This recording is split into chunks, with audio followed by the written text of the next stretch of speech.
enwe committee ahol. The name of that committee is Peace and Reconciliation Committee.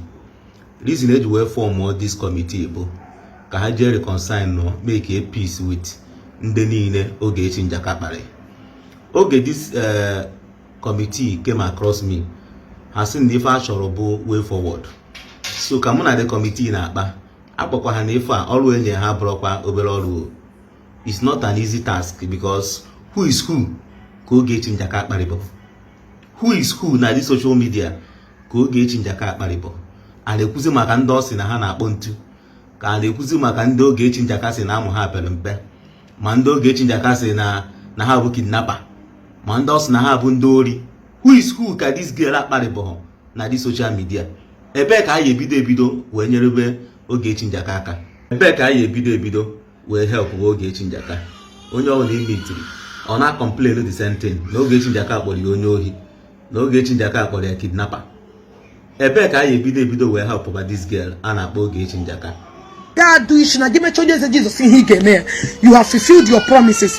Go and bring Onyeze Jesus back. Yaru mo gena JPac popular na ya ga-ekwu. Yaru na wajawaja no, because I see no reason why wajawaja ja putashi don't raise money for Onyeze Jesus. I see no reason why. Because gena ya na anoko. Ya puta be me oppose. I remember the day I was calling. See everybody put out their support on this Onyeze Jesus. So you allow me to go ya tinye. Wajawaja stood against it. The same waja made again fight. Maybe 1 million. What is going on? What is going on, Umibo? You guys should start asking questions. Is Onyeze Jesus not related to Okongwu Dibia? Is the same Okongwu Dibia did not threaten Onyeze Jesus? Why are you guys pretending like you don't know what's happened? Is waja not the one Onyeze Jesus? Sorry, Okongwu Bachara na nke ya na here. Ehuna JPac waja Okongwu Dibia. Hama hemere Onyeze Jesus. 3 of them are suspects. 3 of them are Onyeze Jesus. Because number one, onye me for bitterness so me botangu basarage. Ile ejoku na di bitter. Truth is bitter.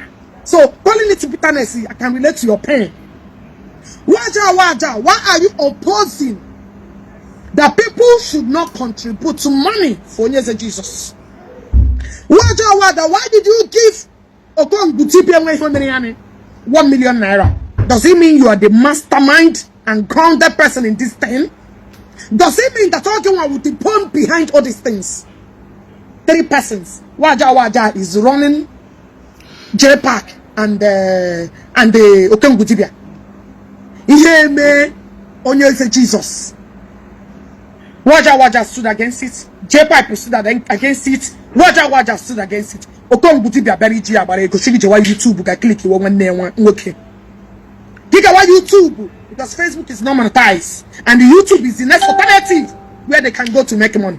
Iga be gwa ni ihe mere osunye. Iga be gwa ni ihe mere Onyeze Jesus a kidnapper. You have to come and tell us. If not get waja na JPac, 3 of you. Ndi Igbo gitenu. Ha gitonu. Ono ma ihe mere Onyeze Jesus. Okongwu Dibia, go and bring out Onyeze Jesus a bit over here. Ngena God in of fire. Fire. You know because when anything for you. Onyeze Jesus pupitere. Record able infection. Able high class infection. Thank you for watching. Subscribe on this channel, share this video, like and comment, subscribe and share. Thank you and God bless you.